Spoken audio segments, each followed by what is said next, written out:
$8 million. That's how much Sebastian Ghiorghiu has generated at the age of 24. He's put himself on top of the Mount Rushmore of Shopify gurus. At only 16 years old, he stumbled into a glitch in the system that would transform his life and give him the power to support his mom, friends, and a community of loyal followers. But what if I told you that none of this was pre-planned? In fact, I consider Seb a reluctant leader, a young kid who discovered himself through e-commerce and found solace in sharing his journey online. He was raised by a single mother who had to figure out how to raise 3 kids growing up. He had to figure out life on his own terms. He took a leap of faith into Ecom, quit his job at Taco Bell, and began documenting his progress on YouTube as he found his first winners. His story is not just one about financial success. It's one deeply rooted in his Christian faith, his love for his girlfriend, and his aspirations for marriage and a family life. I've known Sebastian over the last 5 years, and in this documentary, we'll dive behind the scenes to understand who he truly is and why he continued to level up time and time again. Think of Seb not just as an educator, but as a visionary who transformed his life while empowering others. He doesn't just teach strategies, he embodies the transformation he speaks about through his authentic self. This is a story of how Sebastian Ghiorghiu leveraged YouTube to build a personal brand, expanded into education, impacted millions of aspirational entrepreneurs worldwide. This is a Redacted Studios documentary. My name is George Streetsev, and I've generated $15 million in e-commerce sales, sold a venture-backed software company, and had the privilege of mentoring and becoming friends with many top names in the industry. My mission is to mentor and partner with talented young entrepreneurs. So if that's you, I look forward to connecting. Before the refined version of Sebastian you see today was born, he was an ambitious young man with a vision. Like many entrepreneurs, he was forced to grow up early to support himself and his mom by taking on sales jobs and experimenting online. All of the ingredients for self-made success were there. Let's start at the beginning, Sebastian's origin story.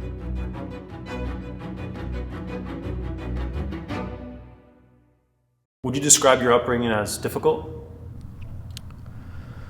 Yes, I think that I had a difficult childhood compared to the friends that I have today and people that I meet today in America, but relative to the whole world and how some people grow up, no. This is my story. From $1,000 to $8 million in like 6 years or something. But my name is Sebastian Ghiorghiu. Welcome to my video. Welcome to my channel.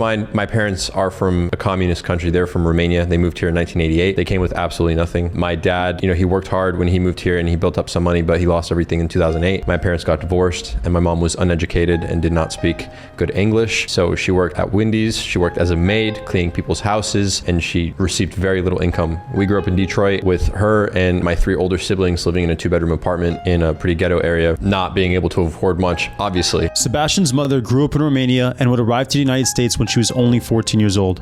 He's very close with his mother, and this had a profound impact on his life. What's your name? Daniela Giorgio. Okay, and who are you? I am your mother. Okay. Oh, no, not at all. So actually, there was just absence. So my parents were divorced. I rarely saw my father, and my mother was always working. So it was just absence, nothing.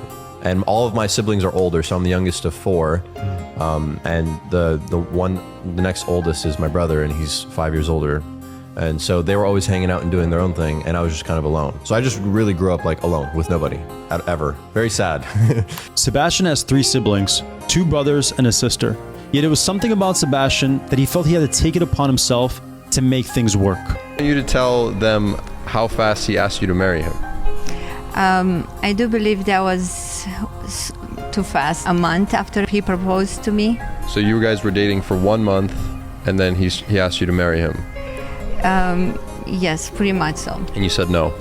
I wanted to date him and get to know each other and have a relationship for about a year. And when we talked about marriage, I wanted to get married a year in summer, and he didn't want to wait. So you wanted to wait. So how long did you wait until you actually got married? 3 months. So it wasn't 1 month, it was 3 months. There were different times. There seems to be a reoccurring theme where absent fathers seem to breed exceptional young entrepreneurs. At an early age, in this case 16 years old, Sebastian felt that impetus to take it upon himself. It's as long as I can remember. I've always felt this way.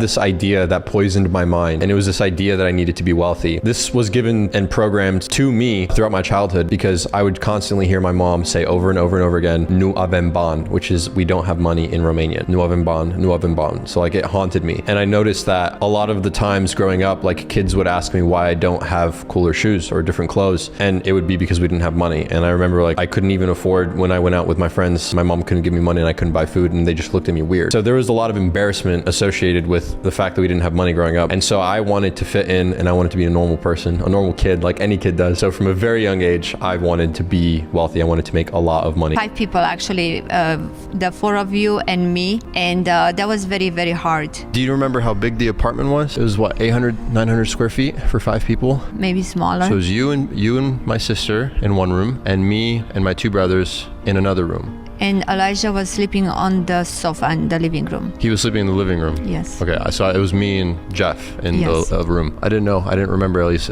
slept on the sofa. That was tough. I remember that, right? How much money did you have in your bank account when we were in the apartment? I didn't really have a lot of money, but at that time we were doing better than before. How much did you have in your account? I can't say exactly a number. Do you have like a range? Less than a certain number? Maybe less than $500. Sebastian was curious. Why him? Why was this program affecting him, yet not his siblings?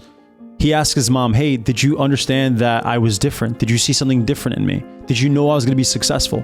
Yep, she says, "No, not really. Not until years later."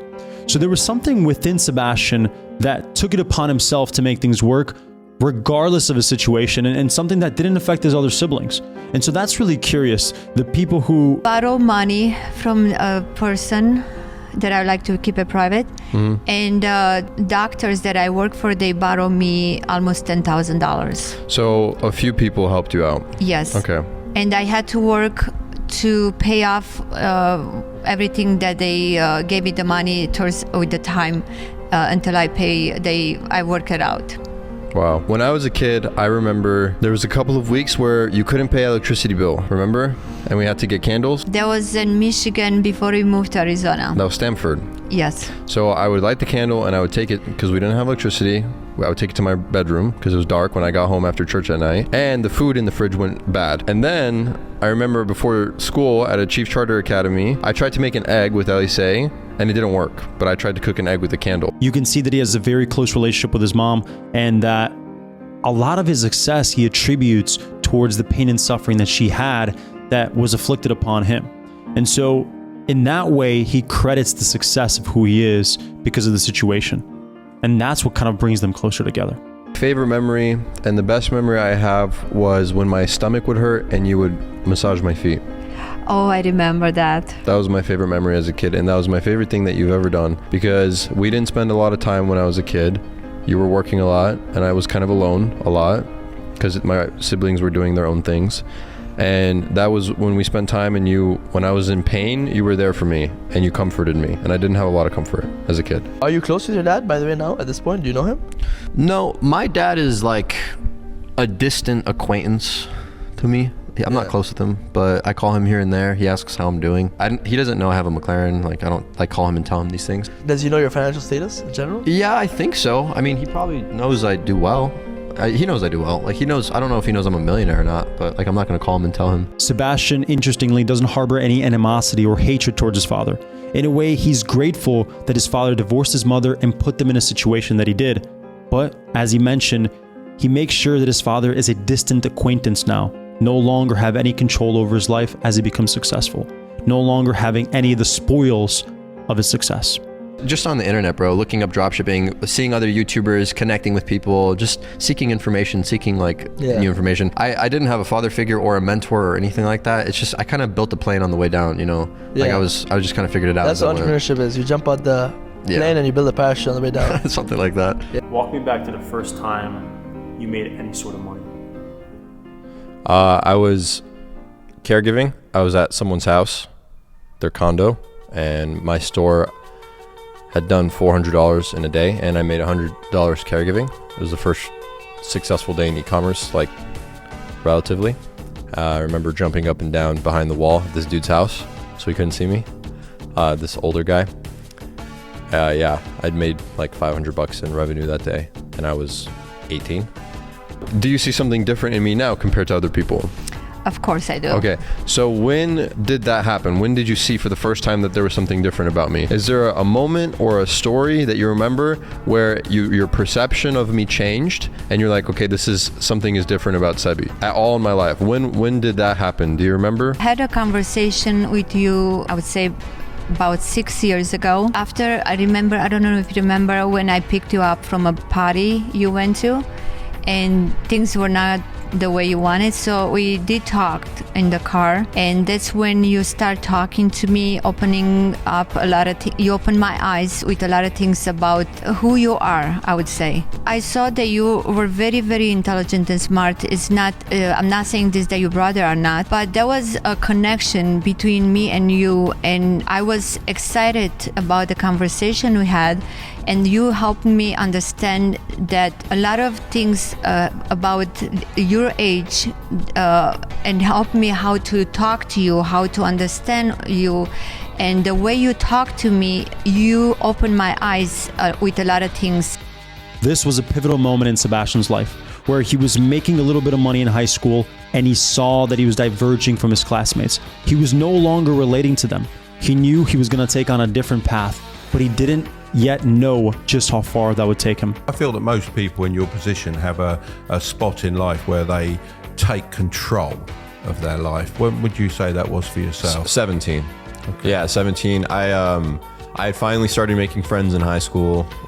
People wanted to hang out with me. Like, I was cool a little bit, and I started I grew up very, very Christian, and I was always forced to go to church, and I would just do it. And when I was 17, I was like, okay, I'm not going to be Christian. I'm going to make my own choices starting now. And then I started to party a lot. I started to hang out with friends. I started to do whatever I wanted to do. And then I looked into how to make money. And that's when the whole journey started. Just for the record, I'm Christian now. I came back and it's my own choice. Much better, healthy relationship with God. Romania has a 95% Christian population. In fact, it's one of the most Christian countries in the whole world. Yet, Sebastian looked away from God when he was younger as he first started making money. He felt that he was taking things on his own. He was the sole author of his life. Much like myself, I looked away towards religion. It was only after he started making money that he realized that the faith he has towards God, the relationship he has towards God, that's what's going to enable him to get to the next level beyond the monetary and physical possessions. And so when I was speaking with him, that was the number one thing that he put above all others in a league of its own, and one that sets the tone for the rest of the documentary. I wish I hadn't. I mean, actually, no, I take that back. Everything that happened to me was good, and it was the reason why I am who I am today, and I love who I am today, very much so. I don't know. My parents are from communist country. They came here uneducated. They didn't speak good English. Father and mother divorced, just unfortunate circumstances, just bad card after bad card, and now it's good card after good cards. Radical responsibility is the number one predictor of success. For someone to take full ownership of their life and stop playing a victim, no matter the circumstances. In fact, the worse the circumstance, the bigger the bounce back could be. And so having that ability to say, you know what, everything is my fault, and I'm going to make myself successful no matter my circumstances, is the right mentality to have, and one that Sebastian utilized for his massive rise. And I heard about a car wash job where people get paid a lot in tips. So it's the same hourly, but you get tips every day. So I went to the car wash and I started vacuuming my life away, making I think it was $8 or $9 an hour, and then walking away with between $20 and $50 every day in tips. So making better money there. I did that for some time. I was continuing to save up and grind. And then I went and got a sales job, a auto glass sales job at the car wash. So I was selling people's windshield. And now at this time I was making about $300 to $500 per week. So I was still doing pretty good for my age. I was still in high school at this time, but I was saving up everything and trying to build up as much money as possible. My only goal was to get a G35 so I could show off to all my friends, and that's eventually what I did end up buying. So I was very proud of myself. I say that men should take the risk, and at least they can say that they tried instead of just going to school if they don't want to go to school, because a lot of people don't. Now, if things are not working out, what do you suggest? To keep trying. Yeah, because that there's always a way. No matter what, you can always get to a point of being successful. Say it's making $100,000 a year online. You can always get to that point as long as you continue to give it effort or until you figure it out.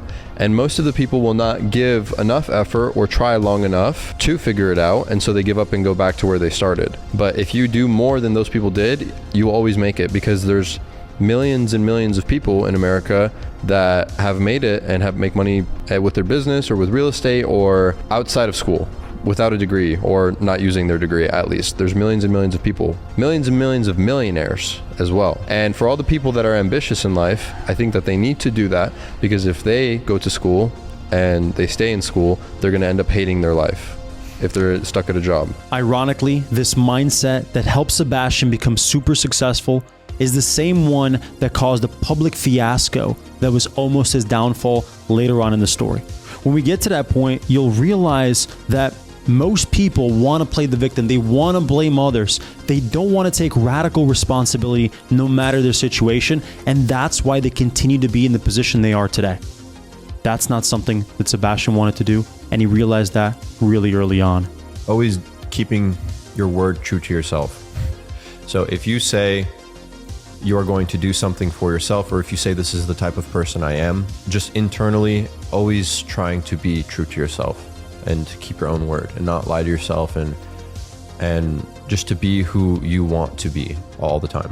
I think that's really, really important for me. As Sebastian and I spend more time together, this framing and philosophy that he has on life is the one that helps him unlock the best next moves. He has an intuitive sense as to what the right answers are without having to dive deeper into the nuances of strategies and sophistication. He operates with a set principle, and that's what guides every single subsequent decision. And I was incredibly impressed with the level of conviction and authenticity that continually speaks about. And as he progresses throughout his journey, he maintains that frame.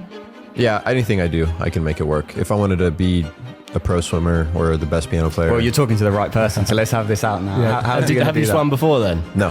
Having an inner self-belief is so important, even if sometimes it goes to an area of possibly delusion. In this case, Sebastian's not even a swimmer, yet he says, if I wanted to commit to it, I could become a professional or a champion swimmer.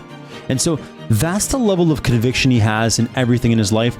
And that's what really enables people to become successful. As we look through these documentaries and we look at these success stories, there's a common pattern into almost every single person. And if we could take those lessons and apply them to our life, amazing things are going to happen. Or as we learn later on in the story, you could play the victim and cry yourself to sleep. I am your mother, no matter what, no matter who you become, a year from now or 10. I'm very, very happy. I'm very, very blessed to have you. Are you proud of me? I have no words to explain how proud of. The journey from where I started to where I am now was an incredible journey, and I'm so excited to tell you guys about it. Sebastian leveraged his upbringing, and now he's ready to get started. He's ready for his first massive breakthrough, his dropshipping products, and starting on YouTube. I'm 23. I bought my dream car, which is R8. I dropped $176,000 on it, just cash. I bought my truck. I completely funded my entire house. It's completely done and paid for. Now I just have to pay the mortgage. But that whole process has started, and so on and so forth. Now we're here, and I don't know what the net worth is. Like I said, 8 million in the title. I don't know what it is. It probably fluctuates a lot every single day, but it's between 6 and 8 million. It's something like that, using a higher number because clickbait. So life's good. We're doing really well. The theme of this documentary is that Sebastian is a reluctant leader. That he didn't want to be in this position of authority where now he has 1 million subscribers, where in a way he wasn't a natural born entrepreneur. In fact, he had other ambitions as he was growing up. A neurosurgeon, because neurosurgeons make a lot of money and they help people. I remember reading that they make like $350,000, $400,000 a year, which at the time seemed like quite a lot of money. So that's what I was going to do forever. I actually ended up like drawing art about it and really getting into it. I had made a decision that eventually, since I'm gonna have to pay for my own college, I'm gonna have to be a nurse, and then I'm gonna save money, pay off my debt, and then eventually put myself through med school and then go and become a neurosurgeon. So that was my plan from before I was even in high school. Now, fast forward a few years, I go to high school, I go through puberty and whatever, make some friends, and I get my first job at Taco Bell and KFC. And I start making about, like $8.25 an hour or something like that. I remember my first paycheck was $90, and I was like, damn. Before the massive success, everyone starts at the beginning, their first YouTube video. A lot of people would say, hey, like I was in a live stream once, and I told people that I made $700 in my first week, and they said that I should make a video. and explain how I'd done it because they were struggling. And that gave me an idea. And then I was like, all right, I mean, I can show you what I did. It must have been a couple months after. What is going on, guys? My name is Sebastian, and today I'm going to show you how I generated $700 in income in one day in only my second week of Shopify. When did you make your first dollar on Shopify? Shortly after I got out of high school, and I was in real estate school. I got into real estate school and I started dropshipping. And then I set up a store and I got a few cha-chings. The sound was, I was like, I didn't know what the sound was. The notification sound. I was like, what was that? And then I I looked at my phone and I was like, I got an order. I was like, dang, that's crazy. Sebastian's first love wasn't e-commerce. It was actually real estate. And Graham Stephan was the first person who actually inspired Sebastian to start pursuing YouTube. And the first thing that he talked about was, well, I don't have any money to start real estate, so I might as well figure out how to make money online first. And that's where dropshipping and e-commerce came in. So Graham Stephan is a real estate agent. He sells homes, saves the money, buys rental properties, rents them out, and collects passive income. And I was like, yo, I want to do that. I don't actually want to work. I want to have freedom to do whatever I want and be rich. Like, that's what I want. That's what everybody wants, right? So I discovered that and I was like, I'm going to be a real estate agent, like pause on med school, straight up real estate. So after I made my decision, I dropped out of college, which I had enrolled in 2 weeks prior. Now I go to real estate school and I'm like, yo, when I'm not selling a house, how am I going to make money in the meantime? So I go online and I'm like, how to make money online? Boom. Discovered dropshipping. Dropshipping just started getting popular at the time, and I was like, all right, bet I'm gonna try dropshipping. Long story short, my first store doesn't work, but I ended up finding some smaller YouTubers that give me great advice, and I start my first dropshipping store, and that store actually turns out and makes me about $35,000. The e-commerce community is relatively small. There aren't that many hyper successful individuals, and so it's a close-knit community. In fact, many of the people who I've known over the last 5 to 6 years, they're still popular today. One of those individuals, Thaddeus, was the first person who inspired Sebastian to get started with e-commerce and make his first real money with dropshipping. How do you feel about me putting myself on social media? Remember when I went on a walk with you around the block and I said I have 8,000 subscribers? Do you remember when I did that? Yes. Okay, how did you feel about what I was doing then? About me dropping out of college? About me, not getting a job? About doing this stuff that I'm doing now? How did you feel about it in the beginning when I started, and how do you feel about it now? The way I thought about it was like rolling a snowball down a hill, just because I'd seen other people do it, and I understood that that's how YouTube works. I've seen people go from 100K to 1 million really fast. People go from 30K to 250K. Everyone always grows on YouTube as long as you're active. So I was like, once I get like 5-10K subs, from then on it's a snowball and it's easy. As Sebastian just got started on YouTube, you could see by his thumbnails that he just wanted to put some videos out there and provide immense value to the people who were asking questions about how to get started with dropshipping. At the same time, whenever you're going about teaching someone, you're ingraining all of the knowledge that you've gained, making you that much better. And so he sped up his process, not only in building up a personal brand initially, but building up the skill sets that he would need to fund his lifestyle through dropshipping. As you can see by the thumbnails, he had a Shopify challenge. And as we progress throughout the story, you'll see that as Sebastian changes, so does the quality of his videos and the thumbnails. So how was I able to generate nearly $12,000 in the past week or so just using Instagram marketing? The best way to know if you truly understand a subject is if you could go about teaching it. And so not only are you building up your personal brand, you're educating others, you're ingraining all those habits. It's a win-win across the board. In the prior documentaries, many of the successful people you're going to see on YouTube, they follow the same cadence. So if you're a young person watching this and you're just getting started making a little bit of money, it's so important to not just document the journey, but go about trying to become a teacher to someone just one level below you. Fast forward, I started flipping cars. So I actually had 9 cars by the time I was 19. I was doing pretty decent with that. Now here's a checkpoint in my life. This is like the introduction to my life right before everything starts to get crazy, right? So at this time in my life, I probably had between like $5,000 to $10,000 to my name. I had a tiny bit of experience making money, and I was just about to discover dropshipping and real estate and all that stuff. I was just about to get into that world. The number one advice if you're a young person who has absolutely no money to your name is to first get a job so you can make your first couple $1,000s so you can afford to invest in your entrepreneurship journey, in dropshipping and flipping cars and arbitrage. But you need something to generate that first batch of money to get you started. And so don't just go straight into entrepreneurship. Get a little bit of money in your bank account and then get started.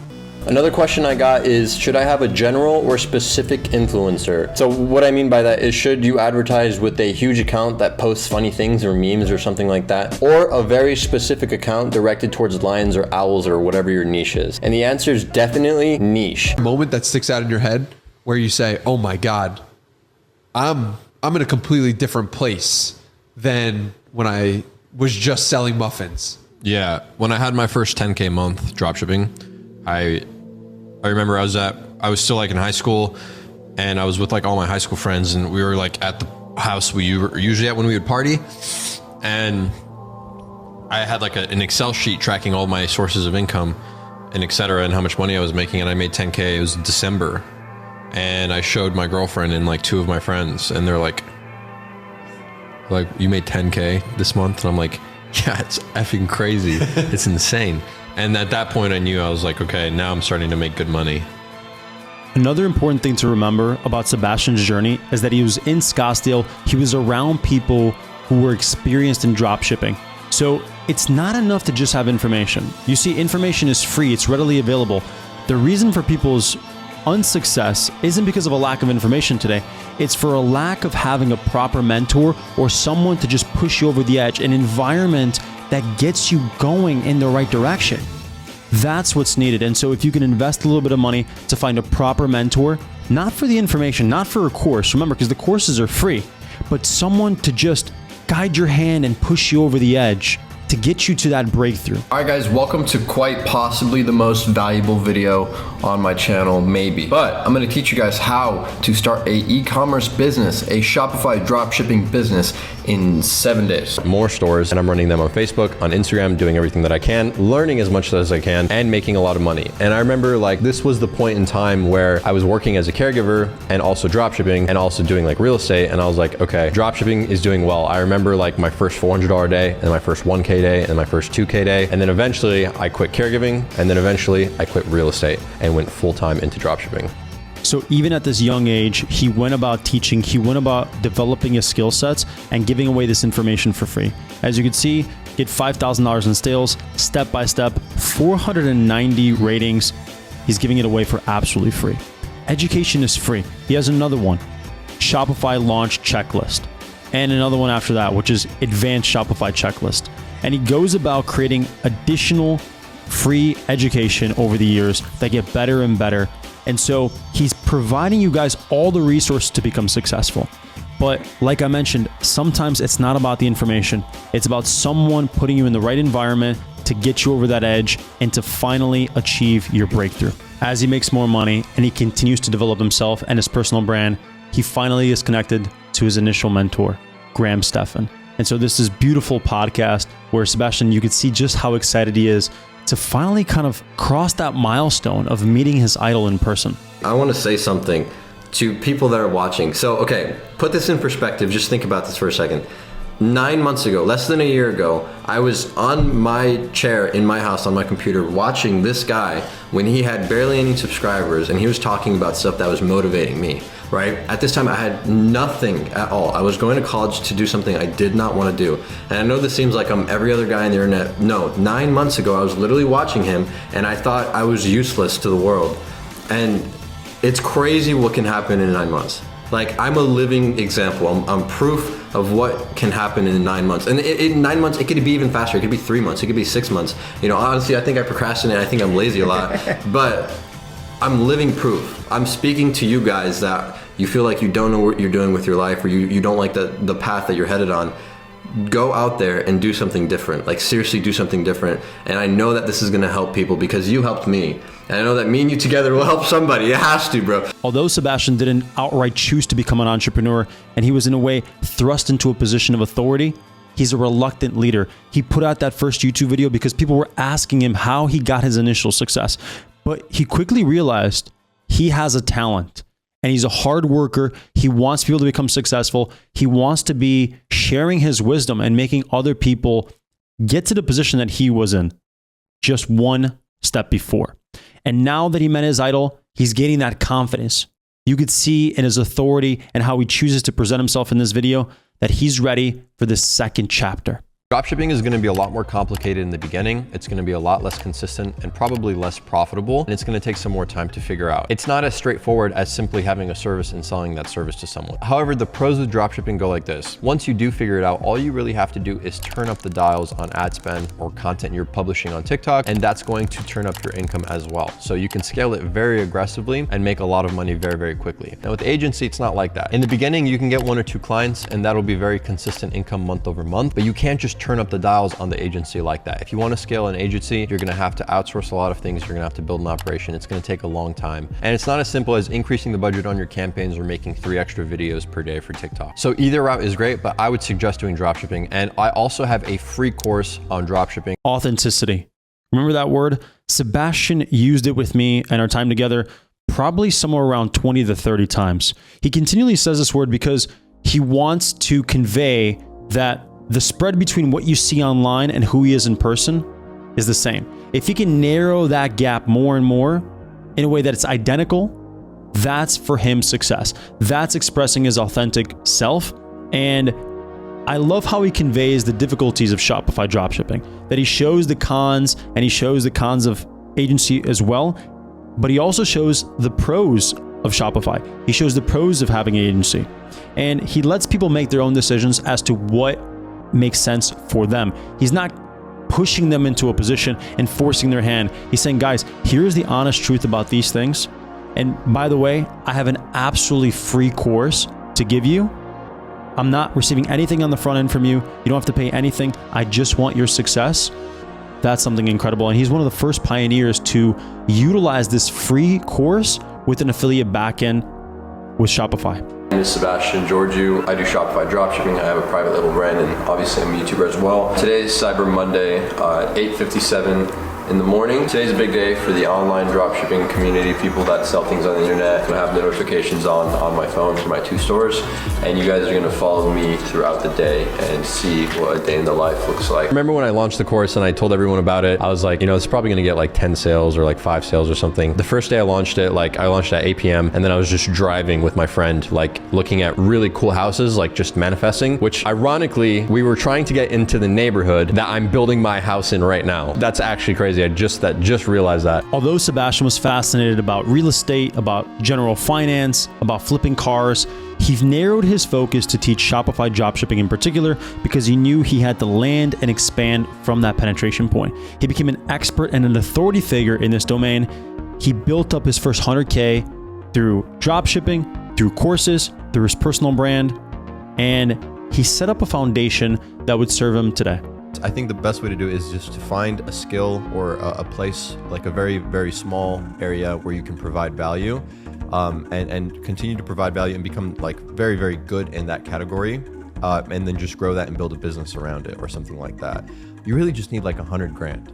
Really just need $100 grand. And then you could start investing it, you can start playing with it, but you really need to build up your first 100K.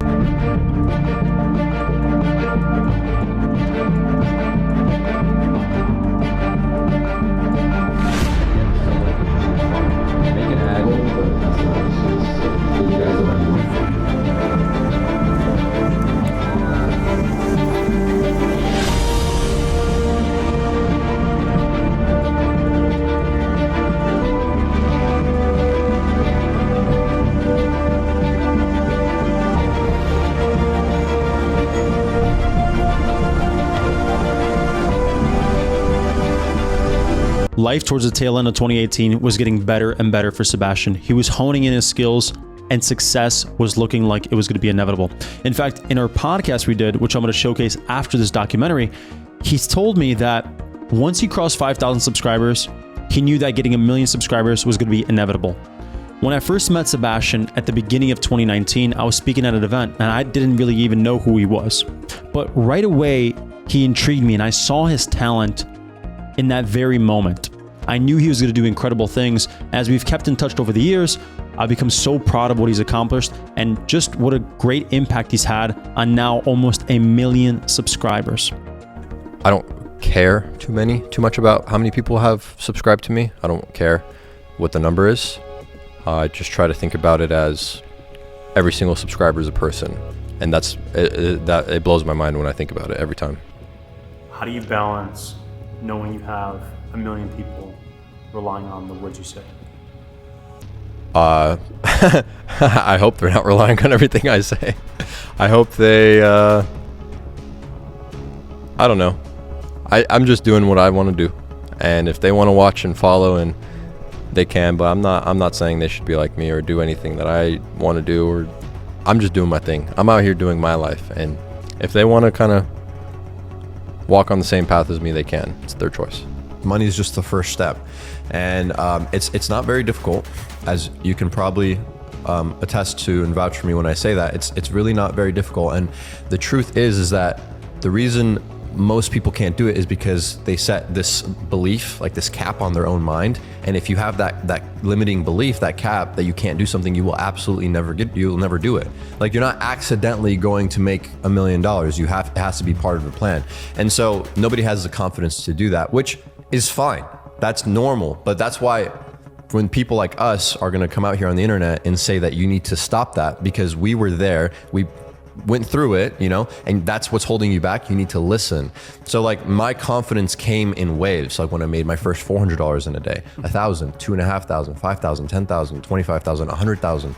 Then I was like, okay, bro, I made 100K in a day. I can do anything. I don't care. I'll make $1 million in a day. Next month, I'll probably make $1 million in a day. So if you don't believe that is possible, if you think 10K a month, yeah, no, I can't do that on the internet, then it's just not going to happen. Your brain will actively work against you and look for ways to not make that happen. So that's the thing, is people need to completely eradicate that limiting belief. They just have to like rewire their brain a little bit and think that it's absolutely possible. And I get it. It's like, it's kind of hard because you see these people, you see this kid on the internet saying if you're 20, you don't have a Lamborghini, you're a loser. It's like, this probably makes you mad, but it shouldn't make you mad. Like, it should make you question it. Conditioning, programming. Sebastian speaks about the same things that Iman Gadzhi does as well. You could see in the way they approach the problem. They have this mindset where every single time they talk to the camera, they recondition, they reaffirm who they are. They're the type of person who takes care of themselves, their family, their friends, and everyone around them. They are that guy. They simply do what that guy does. When you have that frame, success becomes inevitable because your habits start going in this correct direction. The moves get unlocked. So that shows $1,294,000.89, and I think that's like 75 days. But as you can see, took the store from 0 up to about 20K a day. I dipped a little bit down and then kept it at that level for another couple months. Wound up finishing at about 2 million in revenue in 6 months. With about 600,000 in profit. One product, I think 600 grand can change anyone's life. Oh yeah, At this point, Sebastian's getting connected with bigger and bigger e-commerce entrepreneurs, and so you could see that these limiting beliefs get shattered. Someone right next to him, Dylan Garber, he's making $1 million in a month. And so when you see that right in front of your face with someone who's almost exactly identical to you, it makes you believe that this is possible. That, in fact, not only is that possible, but even my bigger aspirations are within my grasp. I have the free course, Discover TikTok Dropshipping, and it's a great course for people to learn to it's free, yeah. It's like a brochure course on TikTok Dropshipping. It gives people a place to learn how to dropship for free, to test it. The only thing we ask is that they use our affiliate links when they do it, so they get a discount. Fair enough. We get a kickback, and they get a free course. Yeah. So it's a great strategy. And then at the end, if they go through all the free content and they're making a few $100s a day, there's a paid course if they want it. But it's only designed if you're like, this is for you. So we're trying to create like the best possible strategy for people to learn and dip their hands in it, and like to make it as accessible as possible for new people. And the strategy, we created this whole funnel. The strategy with that was to go viral on TikTok, because we noticed we'd post TikToks, and when we talk about money or the course, we'd get spike in signups, which we have 195,000 people in the course. Wow. So we'd get a spike in signups, and then that's when we started posting controversial and more, talking more. If you don't have a Lambo in your 20s, 100 million views. Everyone's like, who the F is this kid with a Lambo? How does he get one in his 20s? They all go through the thing. You recently went very, very viral for this clip. Discover TikTok Dropshipping was something that completely changed the game, not just for Sebastian's life, but for over 190,000 people. He took his huge influence and decided to produce his best free course to date. Now, what's amazing about this product is the back-end funnel. You see, the back-end funnel is filled with affiliate offers that people might need if they become more and more successful in e-commerce. And one of the first ones is that they have to get a Shopify subscription in order to get this free course. Now, the Shopify affiliate offer means that they make roughly $150 per person who signs up on Shopify and sticks around for over 3 months. And so I like to keep some numbers private, even though I'm aware of them, but you can do the math on potentially how much they made. All I can say is this completely changed the lives of every single person involved. For Sebastian's life, for the people that he impacted, and for Shopify, because he grew their branding, he grew their ability. This is what's up. And I'll be like, oh, I can do that. I'm like, yeah, you can actually do way more than this. Like, this is like, I'm lazy now. Like, you can do way more. And then I'd be like, my whole world would shatter. I'd be like, oh my God, like, I'm capable of all this. I didn't believe that I was. So that's what I would say to myself. And I would also say that to everyone watching, because everyone watching is capable of a lot more than they think they are. True. They limit themselves because society, it's normal to not do this. Everything is going against you. Everything is going against you. You need to just be a psychopath and like believe that you can do anything, and that will help you a lot. I'm 23 years old. I have my dream car, my Audi R8 V10 Plus, completely paid off. My truck completely paid off. I'm building my dream house. It's a $3 million house. That's completely taken care of and done. I have a 7-figure company, a Google Ads agency actually, which I made another video on. And I don't know, this is stupid, but like I fly first class everywhere. As Sebastian's success gets bigger and bigger, he would have to face his biggest ordeal to date. It's something that's somewhat humorous back in retrospect, but in the moment, the public-facing critique would have a detrimental impact on Sebastian and cause him to reconsider just how he approaches his life, his family, and how much he chooses to share publicly. The 1% of that statement that was true was, if you're in your 20s, you should have a relatively high net worth, at least above 100 grand, because of how easy it is to make money. So if you are in your 20s and you follow me and you have that drive and that ambition, it's not very difficult. And you understand that because you've done it. We've all done it, so we all understand. So how much money do you make in a day? It's like 10, 11,000 per day, every single day.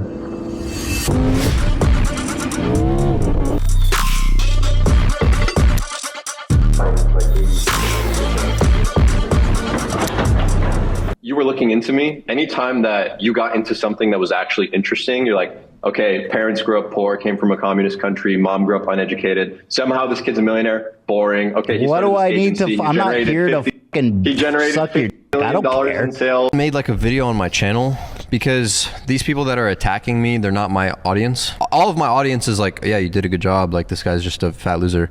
So Has it made you feel bad anyway? Feel bad in what way? What do you mean? The hate or zero? The first day was annoying, but no, I don't care anymore. Okay. Yeah, it's bro. These people that are attacking me they don't even know who they're attacking. They're not even attacking like a Sebastian Ghiorghiu. They're attacking like this illusion of me. Before we get into the nuances of the controversy, it's important to remember what I spoke about before. You could see how Sebastian's mindset and the way he takes command and control of his life, no matter the circumstances, the radical responsibility, that's what enables him to become successful. And this fiasco or this controversy is all about talking to people who are on the exact opposite end of the spectrum. The victims. You're going to see exactly what I'm talking about with the H3H3 podcast and how a lot of other people were very upset at him for saying that everyone in their 20s should have a Lamborghini. It's in a way hilarious, but it shows that you need to be careful who you speak to, and speaking to the right people is so crucial towards getting your message across. And if you're not speaking with the right frame, if you're a guy in your 20s and you don't have a Lamborghini, you should actually sit down and have like a serious discussion with yourself as to why you don't have a Lambo. Yep. Because I realize now that it's so incredibly easy and there's so much money out there, and 200 grand relative to what is out there in circulation and what you can grab, especially now with AI tools that you can leverage like never before, 200 grand is chump change. If you're a guy... Dude, there's like trillions of dollars in circulation. All you got to do is reach out your hand and grab it. Now, this infamous Lambo video, which went absolutely insanely viral, it helped propel Sebastian to the mainstream. But what it also did was it attracted attention from a lot of different types of people. These individuals like H3H3 who have a victim mentality. We're going to walk through exactly how it affected them. And you could see from their perspective, although we could look at it and we could see that it's satirical, we can laugh about it, we could see how there's some grain of truth to it. the people on the other side perceive this as almost in a way a threat of saying it's easy for you to say. You're a white male, came from some type of privileged background, great opportunities came to you, now you're successful, and you're putting other people down who might have disadvantages, disabilities, yada, yada, yada. We're going to walk through, well, what is the correct way to approach the problem? How do we speak to these individuals when we're put in positions like Sebastian was when he got on that podcast and he was in a way clowned? And we're going to walk through how do we set the right frame and approach the problem correctly. We have the advantages of going viral and leveraging it for our success, but at the same time, not have any of the downsides and figure out how much of our life we want to make public. He's a nice guy. That's his Twitter bio. You guys have... This is my story. From $1,000 to... Okay, let's find out. I hate... You come across like a nice guy, but you're really a piece of shit. I hate this kind of stuff, and I hate messages like this, and like, I mean, it's very much like Andrew Tate. And then when you get behind the paywall and you see that he's saying that he's not paying taxes and he's scamming his partners out of money, and it's like, yeah, well, of course money is easy for you to make. It's if that's how you're making it. So bad. How do we approach the problem of talking to these individuals? These people with this kind of victim mentality like H3H3 who use anything to justify someone's wrongdoing. Oh, of course money's easy for you, Sebastian. You must be scamming people behind the paywall. And the funny part was, Sebastian said, I don't even have anything to sell. My course is absolutely free. And so they didn't even have that on him. And they're discounting everything that he has done. They're discounting the 100+ videos, the time, effort, how he helped his family, his friends, how he developed his initial skill set, how he helped people get started with Shopify, to take care of their body, to take care of their mind, to have a positive mindset, to do the things that need to happen in order to become successful. And on the other hand, you could see this other side where they have this negative mentality and they just get deeper and deeper in this negative spiral loop, continually being the people they truly believe they are, losers. And so on one hand, it's not correct to just demean them and say, just do it the way I'm doing it. Why are you so stupid? Don't do it this way. In a way, they can't hear you. They don't resonate with you. And the way that Sebastian approached the problem was he wasn't able to communicate with them effectively because he came at them like he was trying to fix them, like he was talking to his audience who's receptive to becoming who he is. I think the right way to approach the problem is with empathy. To say, hey, I understand the way you're feeling. I understand that disabilities and all these kind of characteristics are absolutely, inevitable. In a way, allowing them to kind of feel at ease, getting their guard down, getting them to say a small yes, to compound the small yeses into a big win, to win them over. That's the proper way to approach the problem if he's going to go on the podcast, which he did. Otherwise, sometimes the best scenario is to just not talk to these individuals because you kind of get sucked into their level. Don't talk to a stupid person. He'll beat you with experience. We're going to walk through some of the comments, and it's important not to make fun of these individuals because what do they want? Do they want pity? Do they want other people to say, you know what, you're right. You are meant to be a loser. Well, they don't know what they want. They're crying out for help, but they don't know how to be helped. And I think that possibly some people are unhelpable. If you're watching this video, you should adopt the right mindset for success. There's no other option. You have to take radical responsibility. The victim, it's never going to help. There's no scenario which the H3H3 mindset, this victim mentality mindset, well, you don't get my problem. You don't understand my disability, my this, my that. I wasn't born like this. No one gives a flying fuck. No one cares about your problem. You're dealt the cards you're dealt with, but you can play them to the best of your ability. And every single successful person has done that. So a question I see you ask a lot of people, it's quite a hard one. Is why should people listen to you? So I'm going to throw that one straight at you at the start of the podcast. Why should they listen to me? Well, I'm not saying they should. I'm not saying with what has happened recently, a lot of people are like who the hell is this kid? I want to find out something. Scammer with his courses. I'm like, the course is free, bro. Yeah. I don't know. The trouble is they wonder where you've come from, don't they? When you're young, it's sort of like, bam, he's on the radar. Why is that? He must be a scammer. Yeah, I realized in the last 72 hours how ignorant and how lazy people really, really are. As we look at some of the comments and the amount of likes each one of these have, in a way, it's very sad. I mean, we could see this first comment. According to him, gym body equals happiness. Would you tell someone living with autism to try other things? There are some things that we can't control, so we take medication to take control of our mental health. It's not an easy decision, but it can be a liberating thing. This kid is the epitome of young adults and teenagers feeling like they know everything with extremely limited life experience. This guy wasn't depressed over how he looked. He was insecure about how he looks. Him calling women girls really makes him look as immature as he is. And, I mean, every single one of these is, it's absolutely absurd the amount of likes each one of these has, and over a couple million people who watch H3H3 and feel like this guy has the answer for them. Maybe they don't think that H3H3 has the answer for them. Maybe they just want H3 and Ethan to console them, to pity them, to say, you know what, you are the victim. Let's cry for you. That any problem you have, let's just focus on the negative. Let's focus on the problems. And there's absolutely no way you could change yourself. Don't even try to go to the gym body, because, you know, people with autism can't do that. And you have to be sympathetic over every one of these kind of myriad of problems, real or hypothetical. Just very interesting. I wanted it to go viral, and basically the idea was this.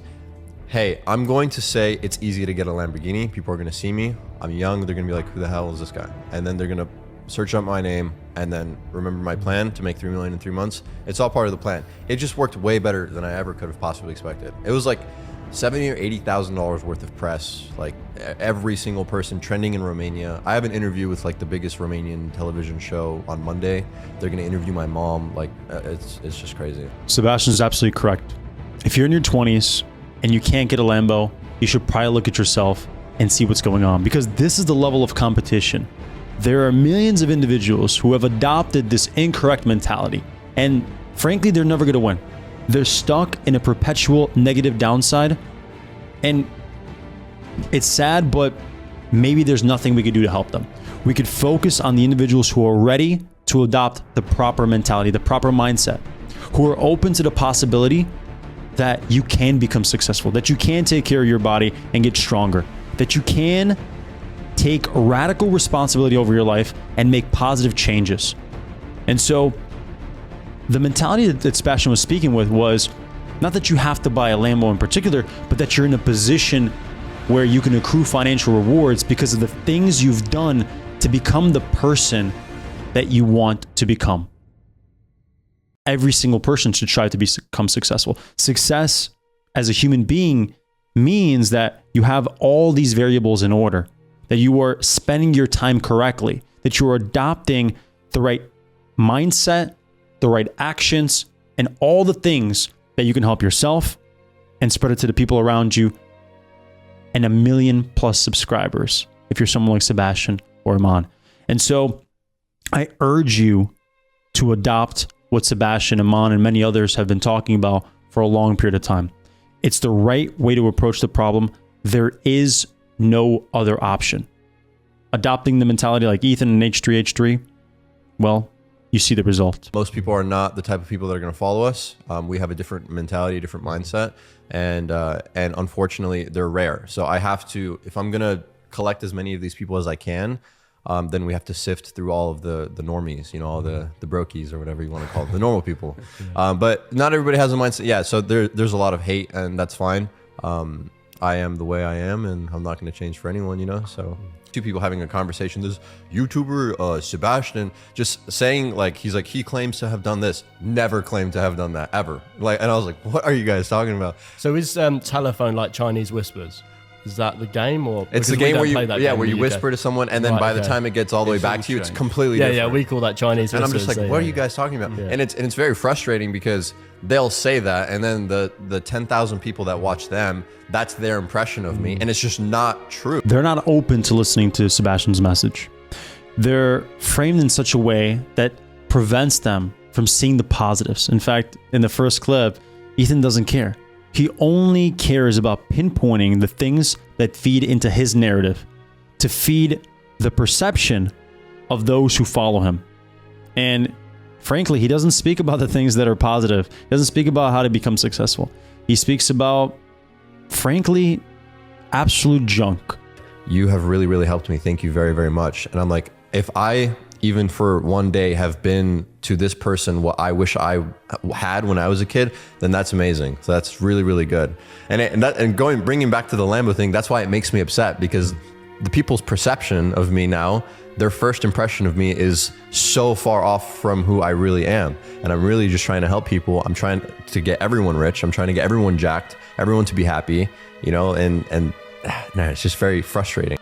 If you go beyond the surface of that video and dive deeper into Sebastian's story, you could see just what I'm talking about, that this person is a reluctant leader who was put in this position, and he took full advantage of using himself as a vehicle to transform and show the world what's possible.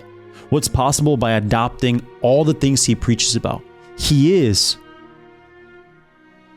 the version of success that he speaks about. Don't chase money. Money doesn't make you happy. That's the worst advice ever. Really? Yeah. You think money buys happiness? Money definitely makes you happier. For sure. Yeah. And there's a study. I don't know. It's not an opinion. It's not an opinion. It's a fact. No. Beyond this ordeal, he also dealt with a 5-year relationship that ended. And during COVID, he looked at himself and he said, okay, I have a little bit of money, but I'm not taking care of myself. I need to be a better man. And that's when the faith came in. That's when he took full control to get to that next chapter. Once again, he noticed the problems in his life. And instead of falling victim into, well, it's not my fault, yada, yada, and finding things to console him. Well, I'm wealthy enough. I can take care of it later. He said, you know what? I'm going to start taking care of myself. I'm going to build up my faith. I'm going to find that next girl for me. I'm going to take full control. And guess what happens in this next chapter? As we dive deeper into the next chapter, we'll see just how he deals with the initial heartbreak and how he uses it as a stepping stone to the next level. I was like toxically attached in this relationship that wasn't good for me. It wasn't good for either of us, but I was very like dependent on it. Oh. And we broke up and we got back together. We broke up, we got back together. That's the worst. And then like I remember there's just being a point where like we were together, but I didn't want to be with her, and I don't think she wanted to be with me either, but like we depended on each other. But at the same time, like in that relationship, I still felt super lonely and super sad, and I wasn't proud of who I was. I was like making less money than I used to. I had lost track of my health and I wasn't healthy. I was smoking weed and like eating a bunch of junk food all the time. And I was just so sad. I felt like alone. I felt like I didn't have anyone. Like a loser. I looked at myself in the mirror and I was like, I don't like this person. I don't like who this person is. I don't like where you're at in life. I don't like what you look like. I don't like the relationship that you're in. I don't like what you do every single day. You're not proud of yourself. Like, and this was after I had already made some money. I'm the guy. Like, I'm the guy that's going to outwork everyone. I'm the guy that's always going to do more than every other guy, no matter what. So like, if she wants to leave and go be with a loser, then go be with a loser. I don't care. I have 10 other girls in line. You can fulfill your ego and source all of your happiness from me. Like, I should be enough for you. So what if she's used your credit card, gone and bought herself a real hot number, dress-wise, and she's going out with her girlfriends to the club? What do you think about that? I would say this. I would say, I'm not okay with you going to the club tonight. And if she said, I'm going to go anyway, I would say, that's fine. You can make your own choices. That's fine. Do whatever you want to do in life. I'm not controlling you, but you are going to go to the club single. The feeling that you're the prize. By building inward and taking care of yourself, everything flows and you're able to help everyone around you and attract the quality girls and people in your life. Let's see exactly what happens as we dive deeper into Sebastian's story. Welcome back to another video, guys. I know it's been quite a while since I've posted a YouTube video, but yes, I did quit YouTube for a couple of months there, and I'm going to tell you guys why I did it today, what I've been up to, and what the plans are for the future for this channel. We all know what happened, but a disease came across the world. My lease was up at the house. I broke up with my girlfriend that I was dating for 5 years. Everything was closed, so I didn't know what to do. So I just moved back to my mom's house, and I just lived with my mom and my brothers in her house, and I played video games. And I was depressed about my girlfriend, and I was just kind of like sitting around with a bunch of money, not doing anything. And eventually I got sick of it, so I decided to start a Google Ads agency, which is the 7-figure company that I own now, and started putting a lot of attention into that. And then I got interested in flipping a house. So I was like, I have this money, I'm gonna put some of it down and put it to work. So I bought my first house for $310,000. I renovated it for 3 months with my brother, and then I sold it 5 days after we were done for $411,000. So that was really fun. I decided it was time to get back into YouTube because YouTube has been a great revenue for me in my life and a great source of friends and network. So I was like, I'm gonna get back on YouTube and try to take it really seriously this time. COVID was an extremely important time in Sebastian's life. When he went back to his mom's house, he had time to reevaluate his whole life. He looked at himself, he looked at the position he was in, and he didn't like what he saw. He was a little overweight, and he knew he had to put his life together and use the foundation he had to go to the next level. During that time was the second time we really had a chance to talk deeper. In June 2020, during COVID, I was doing 50 to 60 mentorship calls, and Sebastian was on one of them. During that time, he presented me that, hey, George, I'm going to double down on my Google Ads agency, which we're going to break down after this. And I said, hey, that's absolutely incredible, but I want you to use that to develop more content for your YouTube channel. I told him, look, you already showed me you have a foundation on YouTube. You have a little under 100K. You have to double down there and you could be absolutely one of the biggest names in the space. Don't waste that opportunity, because if you double down on personal brand, it's going to help you unlock every single other opportunity. Remember, Sebastian was dabbling in education at the time, but he wasn't so successful. He made a little bit of money there, but the vast majority of the money he made was through e-commerce. And he needed to get that breakthrough on YouTube. As we're going to look deeper, we'll see how his thumbnails transition. We'll see how he doubled the quality level of his YouTube channel. And that's really where you see this meteoric rise up until 1 million subscribers. Sebastian noticed that his audience who were getting started with Shopify were already in a way a little bit proficient with Facebook ads. And so they were hesitant to hire a media buyer or an agency solution from the beginning. Google, on the other hand, there wasn't so much information and it was treated like a second-rate platform. But depending on your product, Google could be the #1 platform for you. And so the great thing about Google also is that if you set up the ads once, you don't have to continually manage it over and over again because it's a search-based platform.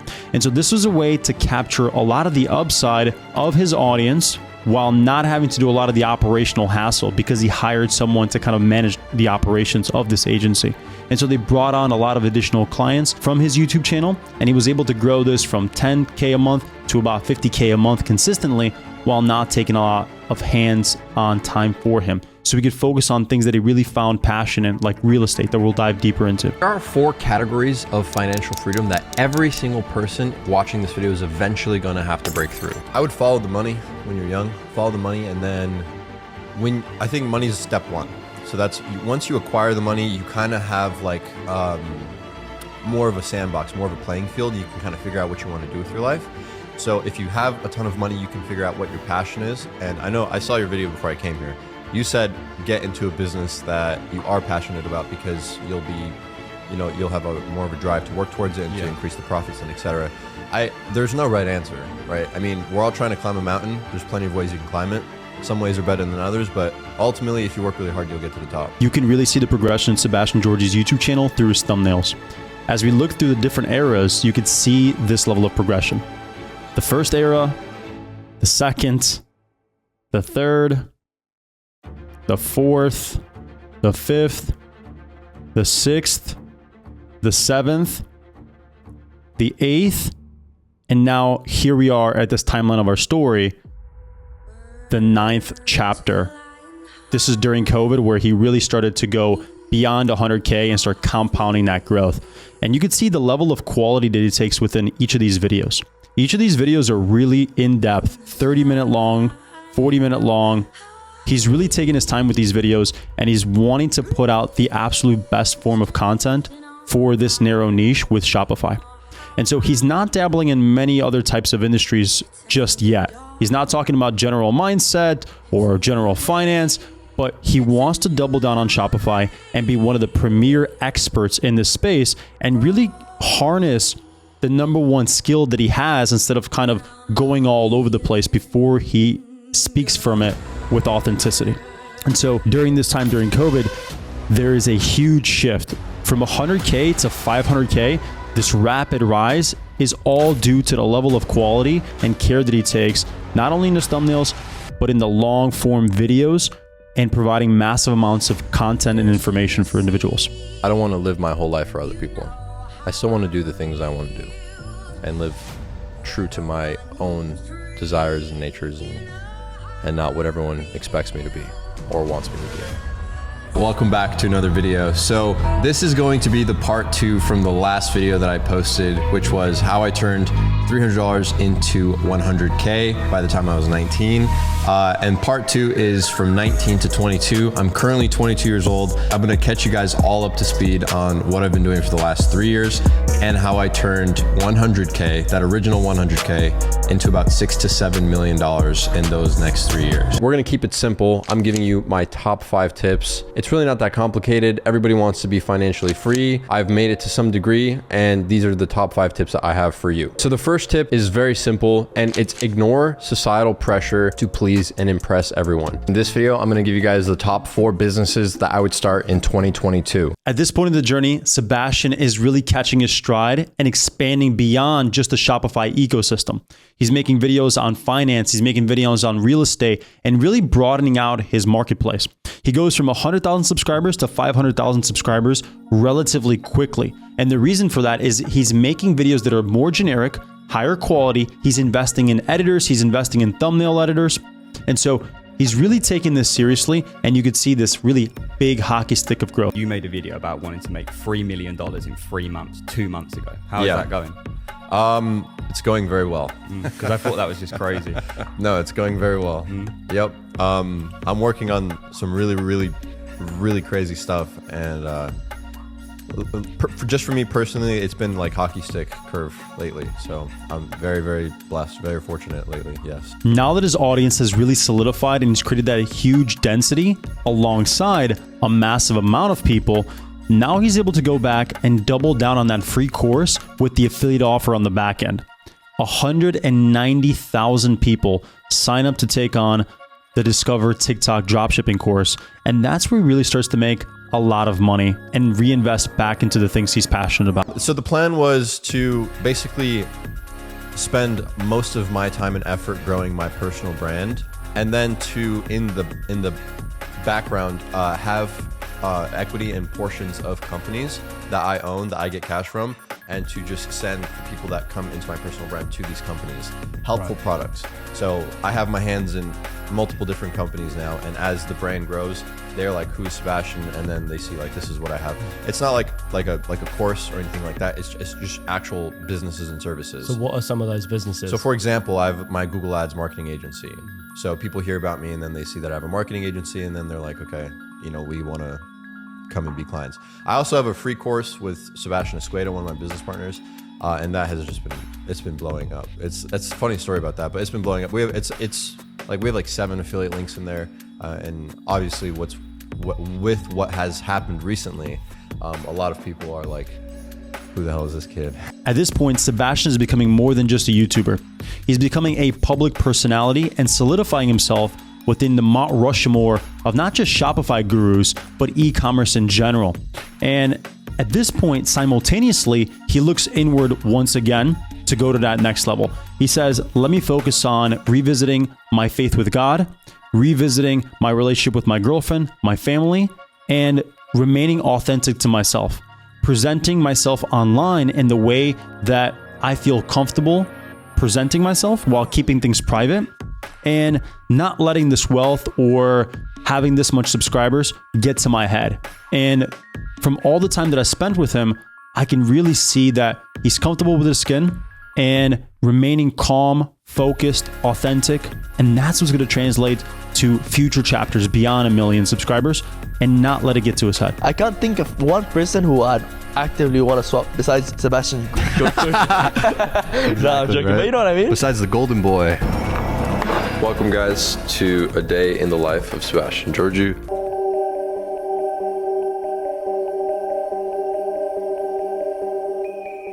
this will be like the driveway right here. And then as it curves to the right, this will be like where the garages are. So we have a 3-car garage. And then the house will basically, the center piece of the house, the living room, the kitchen, it's all very open. We'll sit right there where that hill is. So they're gonna come in, level all of this out.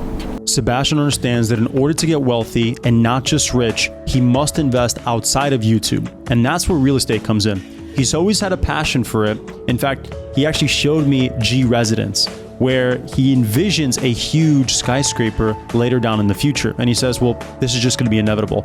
And in fact, I believe him, because he told me that at 5,000 subscribers, a million was inevitable. All he had to do was put in the time, effort, and work, and good things will happen. And that's the mindset that he's always lived by. And it's proven to be right time and time again. And with real estate, he bought an incredible property. He spent 2.5 years developing it, which we're gonna tour, and he was able to put his family to work, his brother and his girlfriend. Everything kind of coincided perfectly, and now he has a $3 million equity inside a property that's gonna be compounding in the future. $6 million dream house that I am building. As some of you guys know, I've been teasing this house for a long time because I started this project in February of 2021.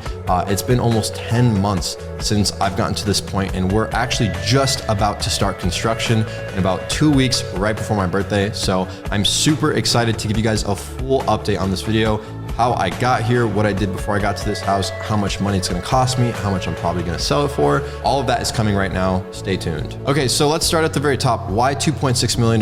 Where am I getting that absurd number from? Now, the house isn't even built yet, so how could I possibly get an accurate appraisal or selling price for the house? Well, I put some images up of the renderings of the house, and I got a full cash offer within the first 2 days for $2.6 million, which was my listing price. But I didn't take that offer because, again, I just want to build this house. I probably want to live in it for some time. And also I see the real estate market in Arizona continuing to grow because so many people are moving here. Sounds too simple, right? Well, the answer and the honest truth is that it is very simple, and people will always overcomplicate things to give them a reason to fail. But the answer is true. It's very simple. And anybody that has made it through these stages would agree that for the most part, this is pretty much how it goes. Now, I'm not gonna sit here and say that there isn't other ways you could do it, because there's plenty of ways to skin a cat and there's plenty of ways to get to the summit of a mountain. You know, not every single person has to get there on the exact same path, but for the most part, this is a foolproof way to get through the stages and exactly how each stage looks like. If you don't have wins under your belt, if you don't have momentum, it's really hard to build it. Right. So I think that the people that have just always lived that way are going to continue living that way. And it's very hard to build up the momentum. But for people that work hard and like for 2 years and you have like win after win after win after win, and then you keep going, like that's your lifestyle. So it's like you are always rolling, you are always moving, always growing, always reading, always making more money, meeting new people, doing new stuff, and you have the momentum. So that's, I don't know, it's hard to get started, but it's like a snowball effect. So I think they get stuck in the beginning there. Momentum is an incredible thing. But what I found interesting about Sebastian Ghiorghiu is that sometimes he takes YouTube breaks without being super consistent, but he uses that time to come back even stronger. And what's incredible is that his audience is able to be captured and remains with him instead of falling off. And so he comes back, produces even better YouTube videos, not just for the sake of producing YouTube videos, and at the same time maintaining his audience, growing it, and establishing density within the ecosystem of people who know, like, and trust him, and watch the videos because of him, not just for the piece of content that he produces. That's a critical distinction. If people can watch because of your name and they care about you as an individual, that's the most important asset. Not views, people watching because they care about you as a person. At what point did you say, okay, I want to put myself back out there, when you previously decided that you wanted more privacy? Yeah, so I am more private. I would like to be more private now. I like to think that I'm more private than I was when I left. And I will remain that way. It's just hard, man, because that stuff is what gets a lot of attention, and it's hard. And it's like, I'm on YouTube, so it's like, that's what we're trying to go for anyway, is get attention and get views and stuff and grow. So it's hard, but I put thought into it, and I like think about it, and I'm like, I shouldn't say this. I shouldn't say this. I keep some things secretive, and there are things out there that, like, back then when I was living, I would share pretty much everything on social media my entire life. I wouldn't have an ounce of privacy. But now there are things I've done and people that I'm close with that nobody knows about. There are numbers I do and businesses I do that I don't talk about, things that I do that I don't talk about. So I do have a degree of privacy now, but it's just a balance between getting attention and not revealing too much for me. Most important thing is my relationship with God. Okay. The second most important thing is my relationship with my future wife. And then after that, it's my relationship with my family, you guys. No, I'm sorry. Before my family and before my wife, I would say God. I would say after God, it's the relationship with myself, the relationship I have with myself, how I love myself, how I take care of myself, how I always continue to grow and improve, and then my wife, and then my family. I would say that. And then I would say next important is being good and being a good example, being a good light for people, helping people, how I can help them. Yeah, those are the most important things. And having a life with a lot of good experiences and a lot of happiness. Huge surge of motivation then when I was like 21. That's when I lost a bunch of weight, made a lot of money. And then I had another huge surge of motivation this year. And that was because of what I just finished explaining, because of the girl. Because for the first time in my life, I was with a girl and I truly, genuinely at the bottom of my heart feel like I'm going to marry her and I want to marry her. So it's like I see my life with her and then like I have that feeling and now I'm like, okay, now I really got to work. Like I have a fire under me now because I know this is all going to happen soon. So that's another huge source of motivation for sure. Yeah. Most people don't talk about their girlfriend like that, especially when they haven't proposed yet. You're the first person I think I've ever come across who has said, I have this girlfriend. This is going to be the woman I'm going to marry. I'm so excited for my future with her. And I just find it interesting as a 23, almost 24-year-old. As we get closer to the end of the documentary, it's so important to revisit Sebastian Ghiorghiu's philosophy on life because these are the things that have dictated all his decision-making process to become successful. He values his relationship with God, his family, and his relationship with his girlfriend, number one. And that's not to say that YouTube or influencing is on the back burner, but that he doesn't give it so much importance. And that in a way is the reason I think why he has become so successful. Because he doesn't give it so much importance, he can become his authentic self and just present what is happening, what he believes he is best equipped to teach, and not be quote unquote a fraud or just a guru. He continually uses this word, authentic, authentic, authentic. And the way he phrased it to me is the spread between your perception online and who you are in person.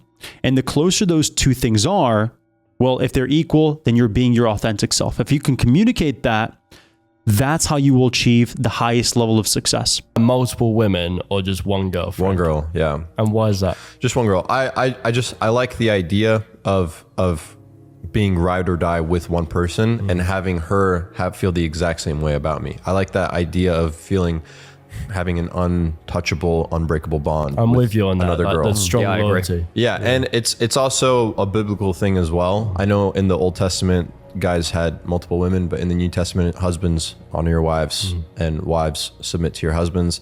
And I really just enjoy that. Like I really enjoy the idea of man, woman coming together and building a family together. I really, really like that. Well, what sort of qualities or wifey qualities should you be looking for in the woman you choose? Yeah, it's a good question. So I do have a girl. So I have the perfect girl in the entire world for me. And she is a very pleasant, very calm, very collected, happy person. My life is complete chaos all the time. I'm always stressed out. And she is there and she's just like, I'm here for you. Like I'm going to be your peace on this earth. And she absolutely loves that. So like the feminists hearing that, I can already see the comments. They're going to get so mad. She doesn't exist to serve you. It's like, no, you don't understand. Like that she's doing what she wants to do by doing that. And I'm doing what I want to do. I want to in a way, the chaos. That's anti-feminist because feminists should want women to do whatever they want. And be happy. You know? Bro, this is do you want to hear something crazy? Look, so they got mad at me because I said, I don't want to send my girl off to college. I want to bring her home. I want her to cook and clean and help me and let her do whatever she wants to do. And they're like, you're toxic masculine. Make her go and work a job that she doesn't care about. I don't care to be the richest person on the planet. I don't care to be a billionaire. I know it's gonna happen one day just because of the head start that I have and because I love to work. So I know it's gonna happen, but honestly, I don't care. I just wanna have a family.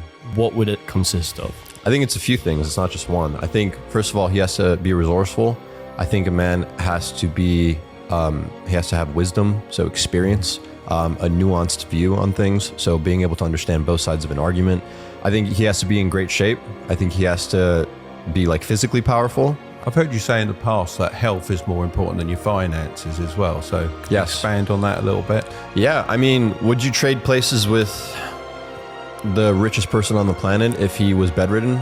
No. Yeah, it's just the house. You have, this is half of it right here. This is the three-car garage, the kitchen. These are just the plans, like the blueprints. What's a new challenge you're looking forward to? Being married. Having kids. I don't care to really stay relevant. You feel like when your time is up, you're okay at hanging out? Yeah. I mean, you never want to be that guy that's like, like 40 years old and like on the yacht, like with a bunch of models and like has nothing else. Like you never want to be like a Dan Bilzerian, right? Let me ask you something. A year from now, you want to be in a better position than you are today?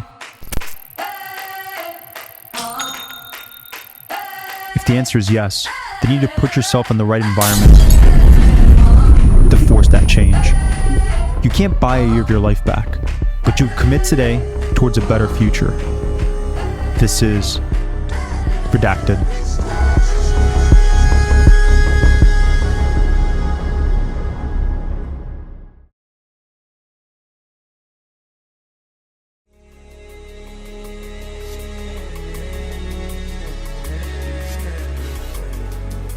Last time I wrecked it, last time I whipped around, last time I did the whippets, last time I lived reverse, point a crown, hit the reverend, last time I hit your crib, last time it went no tennis. I done went back in myself, felt like hell, fuck I risked it, pace yourself, how you living, know you thrilling, office in it, how I got my stripes and pendants, backing out in the street, born this wild, let it be, rages out, gotta eat, now the vibe brought away with the sound, by the way, kinda down by the days, to myself, know they look at with the moves, I'm juke off the juice, no I'm juke, I be smooth and I lose it, Like the grading in the soil elevations, and that's like the rendering of what it actually looks like in real reality. So yeah, this is what you do when you're building a house. You make plans for it. How long did this take when you first had the idea to when you finished completing the design? The designs are quick, so it happens like 2 meetings or 3 meetings with an architect, and then you get pretty much the final design in a couple meetings because they do most of it. And then after that, you put together kind of the furniture, what kind of material you want, or is that all done on design spec? I haven't picked a single piece of furniture. Oh, not yet. All the finishes I hired an interior design agency to do. Got it. So they're going to do it, yeah. So what took the longest? Was it like surveying, getting the permits approved? Or? Permits took like a year. Okay. And then building takes like another year as well, 2 years. And how far into this project are we? So you bought the lot during COVID. You said July 2020. Yeah. So it's been 3 years now. Yeah, I guess so, yeah. So we're pretty much finishing up right now. Okay. That's a long process. So yeah, we're going to go tour that in a second, but we're almost at the finishing stages right now. Yeah, we're right there.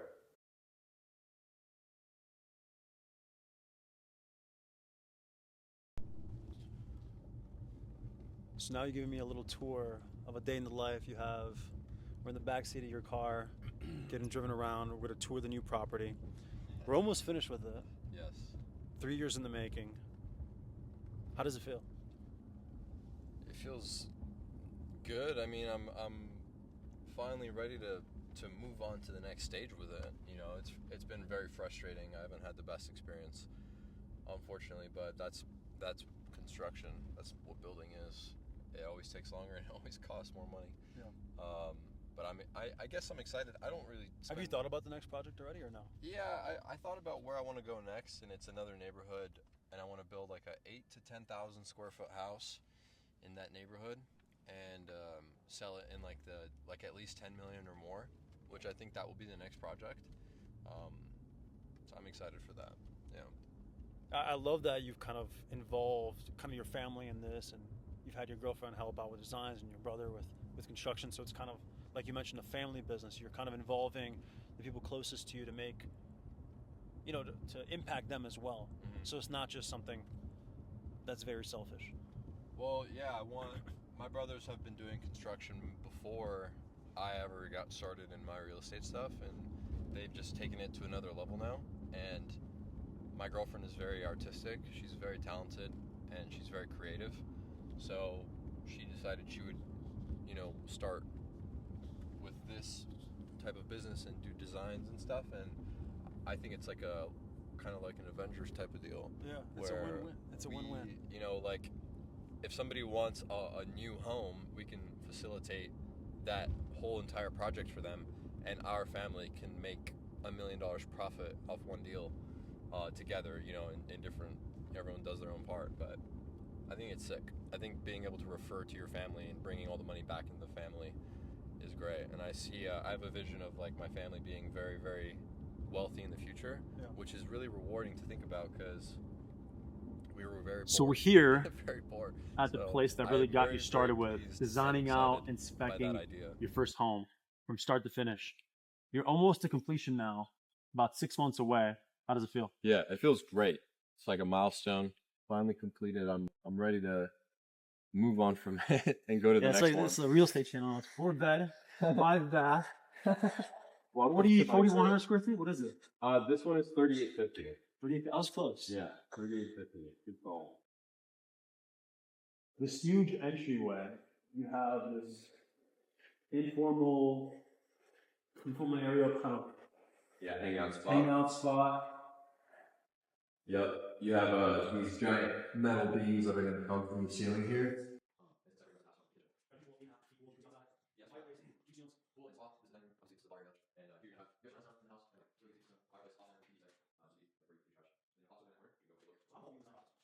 Like pretty involved. Like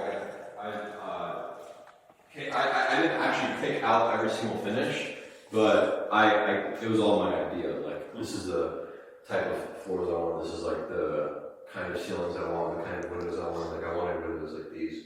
This is the office. When you first got started, you had a mood board. You said, "Hey, this is exactly what I want." Yep. They came back to you. They give you the first drafts. You kind of refined from there. Yeah. I mean, this is huge. I mean, look at this huge open space.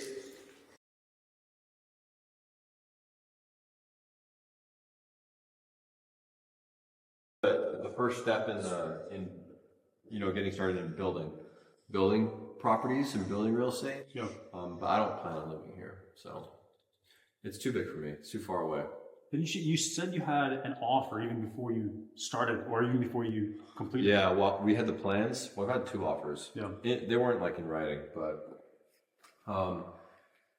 2 offers. Right when I got the plans approved, someone offered me $600K just for the plans and the land, and I bought the land for $120. This is only $120K for the land. And perfect timing. Wow, super cheap. Yeah. Well, I bought it for $120, and then it was appraised right before we started building, and it appraised for I think it appraised for 180 or 200,000, something like that. But with the plans, the guy said, "Okay, now I know what to build here." Now that it's all approved and everything, all you have to do is build it. Yeah, he offered. But it's a year after designs to get the full permits, right? Yeah, it took about a year. Okay. So a year. So that's what that's the big hang up, right?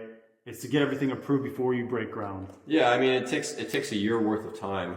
I mean, if you think about the return on investment, that's like a really great return for what you did.